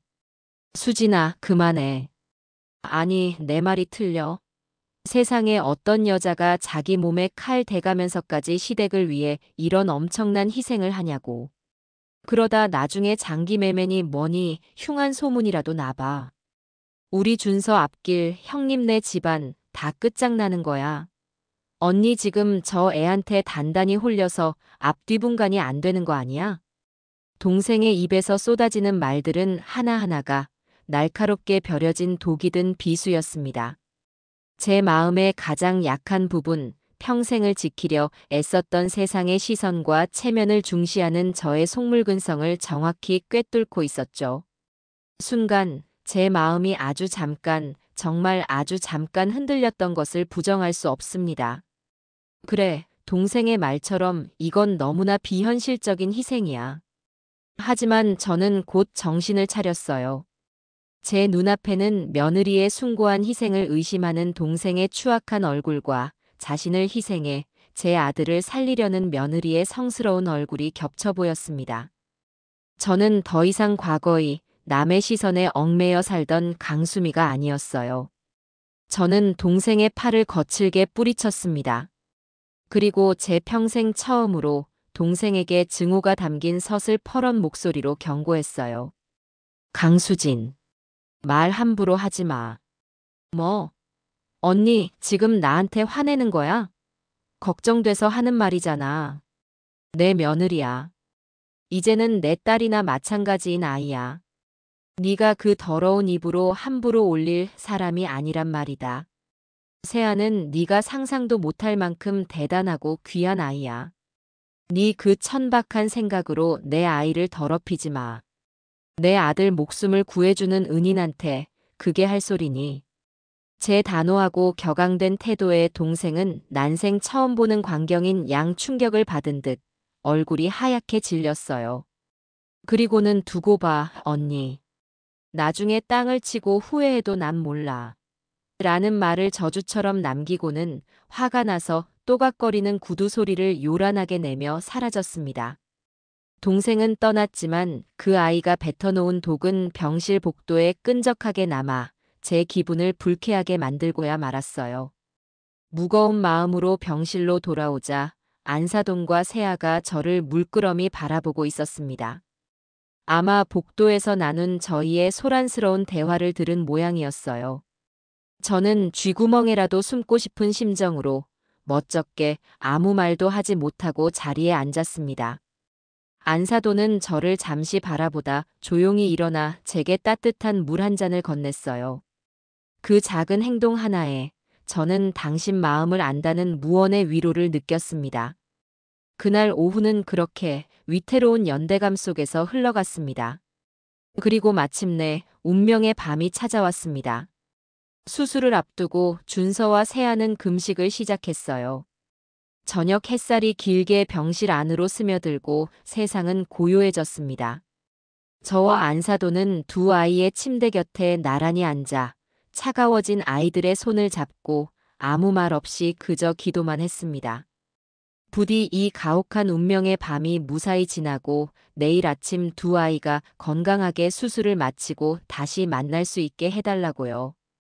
바로 그때였습니다. 병실 문이 아주 조용히 열리고 담당 교수와 수간호사가 들어온 것은 평소에 그들과는 다른 어딘지 모르게 무겁고 심각한 표정이었습니다. 제 심장이 쿵 하고 바닥으로 떨어졌어요. 애써 억누르고 있던 불길한 예감이 순식간에 온몸을 휘감았습니다. 담당 교수는 우리 앞에 서서 입을 떼기 힘든 사람처럼 한참을 망설였습니다. 그 침묵의 시간 동안 저는 제 숨소리조차 들리지 않는 것 같았어요. 마침내 교수는 제 남은 인생을 절망의 구렁텅이로 밀어넣는 말을 내뱉었습니다. 보호자분들, 드릴 말씀이 있습니다. 방금 전 이세아님 수술 전 마지막 혈액 검사 결과가 나왔는데 예상치 못한 문제가 발견되었습니다. 문제가 발견되다니요? 그게 무슨 말씀이십니까, 교수님? 제가 다급하게 거의 비명처럼 물었어요. 혈액에서 급성 감염으로 의심되는 높은 수치의 염증 반응이 발견되었습니다. 신체적인 다른 이상은 없는데 이런 결과가 나온 것으로 보아 아마도 극심한 정신적 스트레스로 인해 면역력이 급격히 저하된 것으로 보입니다. 이 상태로는 기증자인 이세아님의 안전을 절대 보장할 수 없습니다. 교수는 사형 선고를 내리듯 마지막 말을 차갑게 뱉었습니다. 정말 죄송하지만 내일 오전에 예정되었던 수술은 현재로서는 무기한 연기해야 합니다. 그 말을 끝으로 병실의 모든 소리가 사라졌습니다. 세상의 시간이 멈춘 것 같았어요. 안사돈이 아이고 하며 안타까워하는 소리, 준서가 절망적으로 숨을 들이켜는 소리, 그리고 세아의 얼굴이 믿을 수 없다는 듯 하얗게 굳어가는 모습. 그 모든 것이 아주 느린 화면처럼 보였습니다. 간신히, 정말 간신히 지옥의 강을 건너와 붙잡았던 희망이라는 이름의 끈이 제 눈앞에서 너무나도 가차없이 그리고 허무하게 끊어지고 있었습니다. 교수가 남기고 간 수술 무기한 연기라는 말은 병실의 공기를 고체로 만들어버린 듯 했습니다. 그 말은 소리가 아니라 형체를 가진 거대한 얼음덩이가 되어 제 심장 한가운데에 박혔어요. 숨을 쉴 수가 없었습니다. 차라리 지금 이 자리에서 심장이 멎어버렸으면 좋겠다고 저는 진심으로 바랐습니다. 제 과거의 죄악이 시차를 두고 날아와 가장 잔인한 방식으로 제 아이들의 목숨을 위협하고 있었으니까요. 그것은 신의 형벌이었습니다. 피할 수도 대항할 수도 없는 완벽하게 계획된 형벌이었죠. 가장 먼저 반응한 것은 소리가 아닌 움직임이었습니다. 아들 준서가 아주 천천히 삐걱거리는 낡은 기계처럼 몸을 돌려 벽을 향해 돌아 누웠습니다. 그 어떤 말도 탄식도 원망의 몸짓도 없었어요. 그저 살아있는 모든 것으로부터 자신을 완벽하게 차단하고 스스로를 살아있는 관 속에 가두어 버리는 행위였습니다. 그 고요한 절망이 수천 개의 비수가 되어 제 심장을 헤집는 것보다 더 고통스러웠어요. 세아는 두 눈을 질끈 감았습니다. 그 창백한 얼굴 위로 굵은 눈물 방울이 소리 없이 흘러내려 턱 끝에 매달렸다가 툭 하고 하얀 시트 위로 떨어졌습니다. 그 작은 소리가 마치 거대한 댐이 무너지는 전조처럼 제게는 들렸어요. 안사도는 두 손으로 자신의 입을 틀어막고 있었습니다. 딸에게조차 위로의 말을 건넬 수 없는 어미의 비통함이 그 가녀린 어깨를 산처럼 무겁게 짓누르고 있었죠. 그날 이후 준서는 서서히 하지만 확실하게 자신을 파괴하기 시작했습니다. 살아있는 시체처럼 그저 침대에 누워 천장에 무늬만 셀 뿐이었어요. 제가 밤새워 끓여간 미음에도 안사돈이 정성껏 갈아 만든 과일즙에도 입 한 번 대지 않았습니다. 준서야, 제발 뭐라도 좀 먹어야 기운을 차리지. 응. 제가 눈물로 애원하자 준서는 텅 빈 눈으로 저를 돌아보며 말했어요. 어머니, 제가 왜 기운을 차려야 하죠? 기운 차려서 뭘 하라고요? 저는 이제 아무것도 할 수 있는 게 없어요. 아무것도. 그 목소리는 너무나 공허해서 메아리조차 없는 깊은 동굴에서 울려오는 소리 같았습니다. 며칠이 지나자 아들의 몸은 눈에 띄게 쇠약해졌어요. 핏기 가신 얼굴은 밀랍 인형 같았고 팔다리는 앙상한 나뭇가지처럼 변해갔습니다. 급기야 자신의 생명줄이나 다름없는 혈액투석마저 거부하기에 이르렀습니다. 의사와 간호사들이 달려와 준서를 설득하기 시작했어요. 환자분, 이러시면 정말 위험합니다. 지금 투석을 걸으시면 요독 수치가 급격히 올라서 생명이 위태로워져요. 하지만 준서는 그 모든 말을 마치 다른 세상의 언어처럼 들을 뿐이었습니다. 상관없습니다. 그냥 이대로 가게 내버려 두세요. 그게 모두를 위한 길입니다. 그 말을 듣는 순간 저는 온몸에 힘이 빠져나가며 그 자리에 주저앉고 말았습니다. 제 아들이 제 눈앞에서 스스로 죽음을 선택하고 있었어요. 제가 할 수 있는 것은 아무것도 없었습니다. 제가 쌓아올린 부도, 제가 평생 일궈온 사회적 지위도 죽음의 문턱에 선 아들 앞에서는 한낱 종이 쪼가리에 불과했어요. 바로 그때였습니다. 그 지옥 같은 상황을 침묵 속에서 지켜보던 안사돈이 마침내 폭발한 것은 안사돈은 저를 향해 성큼성큼 걸어왔습니다. 그 눈에는 더 이상 슬픔이 없었어요. 오직 시뻘건 불꽃 같은 분노만이 타오르고 있었죠. 안사돈은 제 멱살이라도 잡을 것처럼 제 앞에 다가와 제 눈을 똑바로 쏘아보며 울부짖었습니다. 보시오, 사부인. 당신이 만든 결과를 똑똑히 보란 말이오. 안사돈의 손가락은 죽어가고 있는 준서와 그 옆에서 함께 말라가고 있는 세아를 번갈아 가리켰습니다. 당신 아들만 자식이고 내 딸은 뭣도 아니란 말이오. 내 딸이 저렇게 아픈데 당신 아들은 죽겠다고 저러고 자빠졌고. 이게 다 당신이 만든 지옥이야. 당신이 처음부터 내 딸을 먼지만큼이라도 귀하게 여겼더라면 애가 저렇게 마음고생에 몸까지 상하지는 않았을 거라고. 안사돈의 입에서는 그동안 억눌러왔던 모든 원망과 서름이 본물처럼 터져나왔습니다. 세아가 시집 올 때 제 어미 유품이라고 그 낡은 자개장 하나를 가져갔었소. 당신이 그걸 보고 집안 수준 떨어진다고 당장 갖다 버리라고 윽박질렀다면서요. 내 딸이 그 안에 돌아가신 제 어미 사진을 넣어두고 얼마나 소중히 여겼는지 당신은 모르지. 알려고도 안 했겠지. 내 딸이 당신 아들 병수 바라느라 밤늦게 식당 나가서 설거지하는 동안 당신은 뭐 했소? 그 돈으로 산 약을 먹고 기운 차린 아들 얼굴 보면서 며느리가 해준 밥이 부실해서 그렇다고 타박이나 했겠지. 당신이 사람이오? 자식 키우는 어미가 어떻게 다른 집 귀한 자식한테 그렇게까지 잔인할 수가 있냔 말이오. 안사돈의 모든 말은 사실이었습니다. 한치의 거짓도 없는 제가 저지른 죄악의 목록이었어요.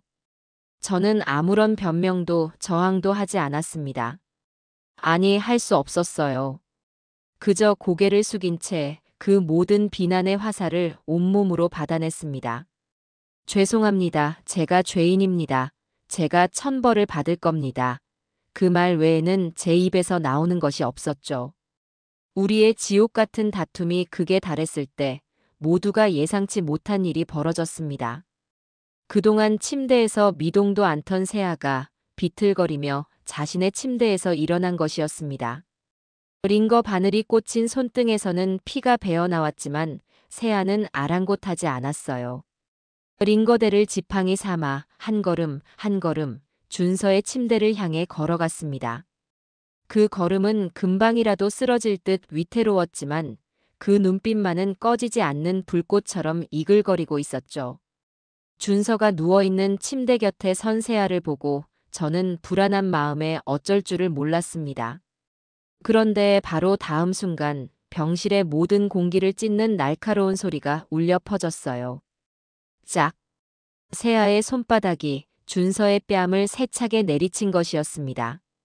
너무나 갑작스럽고도 강력한 일격에 저와 안사돈, 그리고 넋을 놓고 있던 준서까지 우리 모두는 그 자리에서 숨을 멈췄습니다. 일어나. 세아의 목소리는 분노와 슬픔으로 갈라져 있었지만 그 안에는 강철 같은 의지가 담겨 있었습니다. 지금 뭐 하는 짓이야? 죽겠다고? 웃기지 마. 당신 마음대로 죽을 권리 이제 당신한테 없어. 당신 목숨 반은 내 거야. 아니, 전부 내 거야. 준서는 얻어맞은 뺨을 감싸 쥔 채 믿을 수 없다는 눈으로 자신의 아내를 바라보았습니다. 내가 왜 내 몸을 당신한테 주겠다고 했는지 알아? 당신 살려서 평생 내 옆에 꼭 붙들어 매고 당신이 나한테 저지른 잘못 갚게 하려고 그랬어. 평생 나한테 미안해하면서 내가 해달라는 거 다 해주면서 그렇게 평생 내 노예처럼 살게 하려고 그랬다고. 그런데 네가 뭔데 그걸 네 마음대로 끝내? 네가 뭔데 내 복수를 망쳐?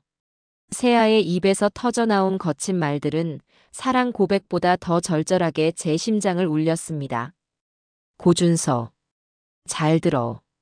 당신이 여기서 포기하면 내가 당신을 위해 했던 모든 건 그냥 내 몸만 상하게 한 세상에서 가장 어리석은 짓이 되는 거야. 내 희생을, 내 사랑을 그런 하찮고 보잘것없는 걸로 만들지 마. 세아는 금방이라도 쓰러질 것처럼 가쁜 숨을 몰아쉬며 마지막 힘을 다해 절규했습니다. 살아. 살아서 나한테 빚 갚아. 평생 나한테 발목 잡혀서 지긋지긋하게 갚으면서 살란 말이야. 세아의 처절한 절규는 죽어가던 준서의 심장을 다시 뛰게 하는 강력한 기폭제가 되었습니다. 아들은 멍하니 세아를 바라보다가 이내 어린아이처럼 잘못했어. 내가 다 잘못했어. 세아야라며 오열하기 시작했어요. 세아는 그 모습을 끝까지 지켜보다 마침내 모든 기력이 다했는지 그 자리에 휘청이며 쓰러지려 했습니다. 제가 놀라 달려가 세아를 부축하는 그 순간 저는 깨달았습니다. 가장 깊은 절망의 바닥에서 가장 연약해 보였던 내 며느리가 우리 모두를 구원할 가장 강인한 희망의 불씨를 지펴 올렸다는 것을요. 그것은 꺼져가던 생명의 불씨를 되살리는 주문이었고 엉망으로 뒤엉켜버린 우리 가족의 운명을 바로잡는 거대한 망치였습니다. 아들 준서는 그날 이후 완전히 다른 사람이 되었어요. 더 이상 죽음을 입에 담지 않았고 묵묵히 의사의 지시에 따라 모든 치료를 받았습니다. 그의 눈에는 더 이상 공허한 절망 대신 아내에 대한 끝없는 미안함과 어떻게든 살아남아야겠다는 단단한 결의가 자리 잡고 있었죠. 더욱 놀라운 일은 세아의 몸에서 일어났습니다. 마치 준서의 삶의 의지의 동기화라도 된 듯 세아의 몸도 거짓말처럼 빠르게 회복되기 시작했어요. 며칠간 강력한 항생제 치료를 받은 결과 하늘 높은 줄 모르고 치솟았던 혈액의 염증 수치가 기적처럼 정상 범위로 돌아온 겁니다. 담당 교수는 의학적으로 설명하기 힘든 일이라며 두 분의 정신력이 서로에게 영향을 미친 것 같다고 혀를 내둘렀죠. 한 사람이 살고자 하니 다른 한 사람도 살아나는 생명의 신비로운 공명을 저희는 눈앞에서 목격하고 있었습니다. 절망의 먹구름이 거친 병실에는 아주 조심스럽고도 따뜻한 희망의 햇살이 다시 스며들기 시작했어요. 그리고 그 햇살 아래서 저와 안사돈의 관계에도 결정적인 변화가 찾아왔습니다. 그날 제게 모든 분노를 쏟아냈던 안사돈은 며칠 뒤 제가 아이들 죽을 쓰고 있는 휴게실로 조용히 다가왔습니다. 그리고는 제 옆에 나란히 앉아 한참 동안 말없이 제 손을 바라보다가 힘겹게 입을 열었어요. 사부인. 그날은 내가 정말 제정신이 아니었어요. 아무리 속이 상해도 사람 뺨을 때리고 그런 막말을 하면 안 되는 거였는데 내 평생 사람한테 그렇게 못되게 굴어본 건 처음이었소. 부디 용서하세요. 저는 끓이던 죽 냄비를 내려놓고 고개를 저으며 안사돈의 손을 마주 잡았습니다. 그 손은 평생 고생한 흔적으로 거칠었지만 세상에서 가장 따뜻한 손이었어요. 아닙니다, 사부인. 100번, 1000번을 더 맞았어도 저는 할 말이 없는 사람입니다. 오히려 그때 저를 때려주셔서 제정신을 차리게 해주셔서 제가 더 감사합니다. 제가 그동안 얼마나 큰 죄를 짓고 살았는지 사부인 덕분에 제 머리가 아니라 제 몸으로 깨닫게 되었습니다. 사부인. 그리고 저를 용서하지 마세요. 저는 사부인께 용서받을 자격이 없는 사람입니다. 다만 저를 동지로는 받아주십시오. 우리 아이들을 살려내야 하는 세상에서 가장 절박한 동지로 말입니다. 제 진심 어린 말에 안사돈의 눈시울이 붉어졌습니다. 우리는 서로의 손을 잡고 한참 동안 말없이 눈물만 흘렸어요. 그것은 저희 두 사람이 나눈 진정한 의미의 화해였습니다. 더 이상 갑과 을의 관계인 시어머니와 안사돈이 아닌 자식들의 생명을 구해야 한다는 비장한 공동의 목표를 가진 하나의 동지로서 나누는 눈물이었습니다. 우리라도 정신 바짝 차려야지 애들 보기에 부끄럽지 않게. 안사돈의 그 한마디에 저희의 연대는 비로소 그 어떤 폭풍에도 흔들리지 않을 만큼 단단해졌습니다. 두 번째 수술 날짜가 잡히기 며칠 전 생각지도 못했던 사람이 다시 병실을 찾아왔습니다. 바로 제 동생 수진이었어요. 수진은 이전의 화려하고 오만한 모습과는 달리 화장기 하나 없는 수수한 얼굴로 병실 문 앞에 머뭇거리며 서 있었습니다. 그 손에는 값비싼 과일 바구니 대신 따뜻한 김이 나는 커다란 보온 죽통이 들려 있었죠. 수진은 저희 앞에 죽통을 아주 어색하게 내려놓으며 우물쭈물 입을 열었습니다. 언니도 그리고 사부인도 기운 내셔야지. 이건 내가 어젯밤에 시장 가서 제일 좋은 전복으로 사다가 밤새 직접 쑤어온 전복죽이야. 그리고는 제 곁에 다가와 모기만 한 목소리로 속삭였어요. 언니, 내가 지난번에 와서 정말 못할 말을 했어. 내가 생각이 짧았어. 미안해. 그것은 거창하거나 극적인 사과는 아니었지만 동생의 진심이 담긴 서툴지만 따뜻한 화해의 손길이었습니다. 저는 그저 말없이 동생의 어깨를 두드려주며 동생의 사과를 받아들였습니다. 제 가족의 일그러졌던 마지막 조각이 제자리를 찾아가는 순간이었어요.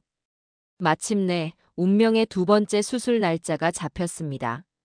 다시 찾아온 수술 당일 아침, 우리는 이전과는 완전히 다른 분위기 속에서 그 시간을 맞이했습니다. 불안과 공포 대신 차분하고 단단한 결의가 병실을 감싸고 있었죠.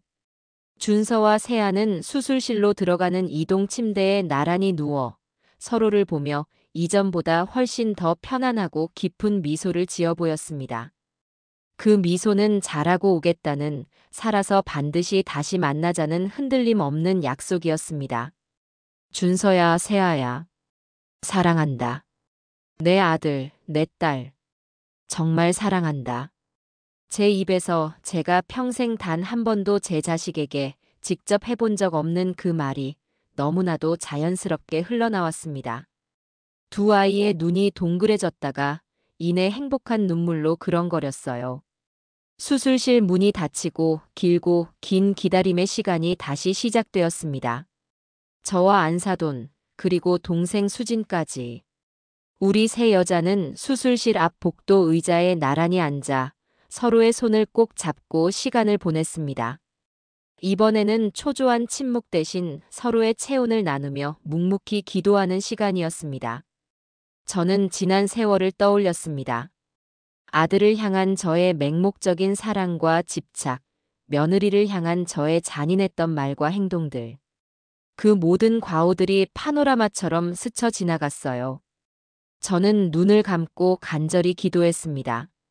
제 모든 것을 다 가져가셔도 좋으니 제발 저 아이들의 생명만은 거두어 가지 말아 달라고요. 시간은 더디게, 정말 더디게 흘러갔습니다. 1분이 1시간처럼, 1시간이 꼬박 하루처럼 느껴지는 영겁과도 같은 시간이었습니다. 얼마나 지났을까요?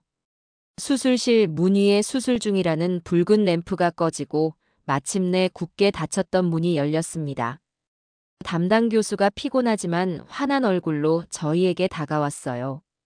제 심장이 멎는 것 같았습니다. 세상의 모든 소리가 사라지고 오직 교수의 입모양에만 모든 신경이 집중되었어요. 수술, 대성공입니다. 그 한마디에 우리 세 사람은 서로를 부둥켜 안고 목 놓아 울음을 터뜨렸습니다. 감사합니다. 정말 감사합니다, 교수님. 감사하다는 말 외에는 아무 말도 할 수 없었어요. 안도와 기쁨, 그동안 억눌러왔던 모든 감정이 한꺼번에 터져나와 뜨거운 눈물이 되어 흘러내렸습니다. 두 분 모두 경과는 아주 좋습니다. 기증자인 이세아님은 회복실로 옮겨졌고 한두 시간 후에 병실로 올라올 겁니다. 그리고 교수는 잠시 말을 멈추고 웃으며 말했어요. 고준서 환자분도 아주 안정적입니다. 지난번과 같은 혈압 문제도 전혀 없었고요. 두 분 다 아주 강한 분들입니다. 이제 걱정 마시고 편히 기다리시면 됩니다. 의사의 말은 완벽한 해피엔딩을 알리는 축포와도 같았습니다. 우리의 길고 길었던 전쟁이 마침내 완전한 승리로 끝이 난 겁니다. 저와 안사도는 서로의 얼굴을 보며 눈물과 콧물로 범벅이 된 얼굴로 세상에서 가장 행복한 미소를 지었습니다. 수술 후 시간은 이전과는 전혀 다른 속도로 흐르기 시작했습니다. 초조함과 불안함으로 채워졌던 시간의 공백은 이제 안도와 따스한 온기로 가득 채워졌죠. 중환자실을 거칠 필요도 없이 일반 병실로 돌아온 준서와 그 옆 병실에 나란히 누운 세아. 두 아이는 하루가 다르게 건강을 되찾아갔습니다. 그 회복의 과정은 마치 오랜 가뭄 끝에 단비가 내려 메말랐던 땅이 서서히 생명을 되찾아가는 기적의 과정과도 같았어요. 저는 매일 아침 동이 트기 무섭게 집을 나섰습니다. 시장에 들러 가장 신선한 식재료를 사고 집으로 돌아와 두 아이가 먹을 건강식을 정성껏 만들었어요. 안사돈, 아니 이제는 제가 언니라고 부르는 사부인은 병원에 상주하며 아이들의 수발을 들었죠. 저희 두 사람은 완벽한 한 팀이었습니다. 제가 음식을 만들어 병원에 가져가면 언니는 그 음식을 아이들에게 먹이고 저는 그 사이에 아이들의 빨랫감을 챙겨 집으로 돌아왔습니다. 저희는 서로 눈빛만 봐도 무엇이 필요한지 알 수 있는 친자매보다 더 끈끈한 사이가 되었어요. 그 과정에서 저는 제가 평생 느껴보지 못했던 종류의 행복을 느꼈습니다. 그것은 값비싼 옷이나 보석을 가졌을 때의 만족감과는 전혀 다른 누군가를 위해 온전히 헌신하고 사랑을 베풀 때만이 느낄 수 있는 충만한 기쁨이었습니다. 아이들이 어느 정도 기력을 회복했을 무렵 드디어 두 사람이 서로를 마주하는 날이 찾아왔습니다. 휠체어에 앉는 것이 아직은 힘든 세아를 위해 저는 병원에 특별히 부탁해 이동식 침대를 빌렸어요. 그리고는 세아를 침대에 눕힌 채 조심스럽게 준서의 병실로 향했습니다. 병실 문이 열리고 이동식 침대에 누운 세아가 들어서는 순간 창가 침대에 기대 앉아 있던 준서의 눈이 커졌습니다. 두 아이의 시선이 허공에서 마주쳤어요. 그 순간 병실의 모든 시간이 멈춘 듯 했습니다. 그 어떤 화려한 언어도 극적인 행동도 없었어요. 두 사람은 그저 서로를 바라보며 소리 없이 눈물만 주르륵 흘렸습니다. 그 눈물 속에는 미안해, 고마워, 사랑해 라는 세상의 모든 언어가 담겨 있었습니다. 생사의 경계를 넘어 함께 돌아온 연인만이 나눌 수 있는 깊고 성스러운 교감이었죠. 저는 그 눈부신 재회의 순간을 감히 방해할 수 없어 병실 문 밖에서 안사돈 언니와 부둥켜 안은 채 조용히 눈물을 훔쳤습니다. 마침내 두 아이가 퇴원하던 날, 우리 집은 정말 오랜만에 진짜 사람 사는 집의 온기로 가득 찼습니다. 저는 그날 저녁 온 가족이 거실에 모인 자리에서 제 방 앙금고 깊숙한 곳에 수십 년간 고이 보관해 두었던 작은 오동나무 상자를 꺼내왔습니다. 세아야, 준서야. 그리고 언니. 잠시 내 말 좀 들어줘. 모두의 시선이 제게로 향했어요. 저는 떨리는 손으로 오동나무 상자를 열었습니다. 그 안에는 손때가 묻어 반질반질해진 낡은 비취 옷반지 하나가 고운 비단 위에 놓여 있었습니다. 그것은 제가 시집 올 때 저희 시어머니께서 이게 우리 집안의 뿌리다라며 제 손에 끼워주셨던 반지였고, 그 시어머니는 또 당신의 어머니에게서 물려받았던 우리 집안의 역사와 정신이 담긴 유일한 갑오였습니다.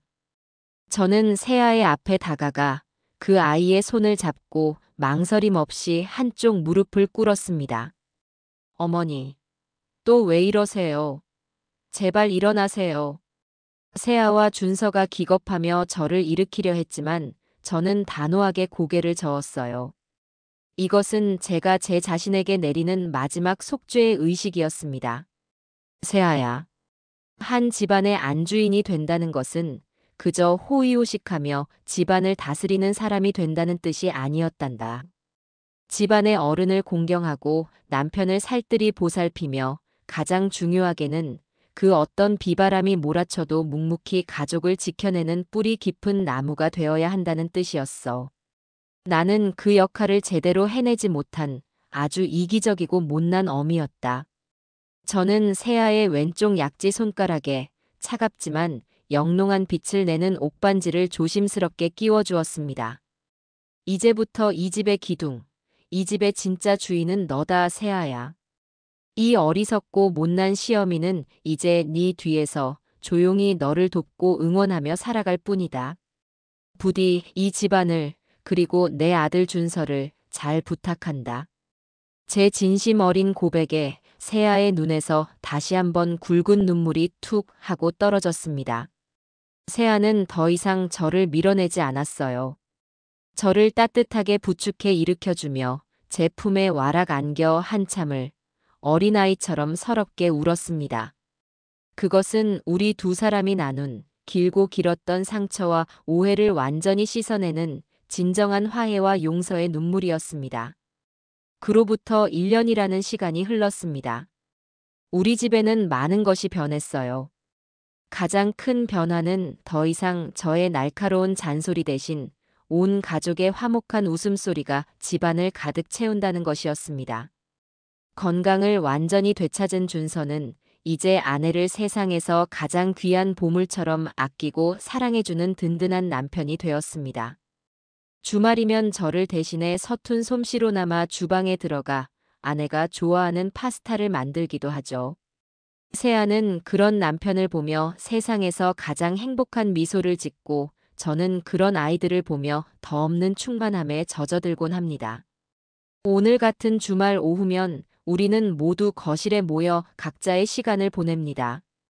저는 뜨개질을 하고 이제는 저와 한 집에 살며 친자매처럼 지내는 언니는 제게 다정하게 술을 놓는 법을 가르쳐줘요. 준서는 아내의 무릎을 베고 누워 책을 읽고 세아는 그런 남편의 머리카락을 부드럽게 쓰다듬어 줍니다. 아이는 없지만 저희는 그 누구보다 완벽하고도 행복한 가족이 되었습니다. 저는 문득 뜨개질을 멈추고 이 평화롭고도 눈부신 거실의 풍경을 바라보았습니다. 창밖으로 쏟아지는 따스한 가을 햇살이 아이들의 행복한 웃음 위로 금가루처럼 쏟아져 내리고 있었어요. 사람들은 기적을 아주 특별하고 거창한 것이라 말하지만 제게 기적은 바로 이 저녁의 평범하고도 소중한 풍경이었습니다. 우리는 서로의 심장을 겨누었던 그 차갑고 어두운 자리에서 서로의 심장을 기꺼이 나누어 주었고 마침내 진짜 가족이라는 이름의 눈부신 기적이 되었어요. 제 길고 혹독했던 겨울은 그렇게 비로소 영원한 끝을 고하고 따뜻한 봄을 맞이하고 있습니다.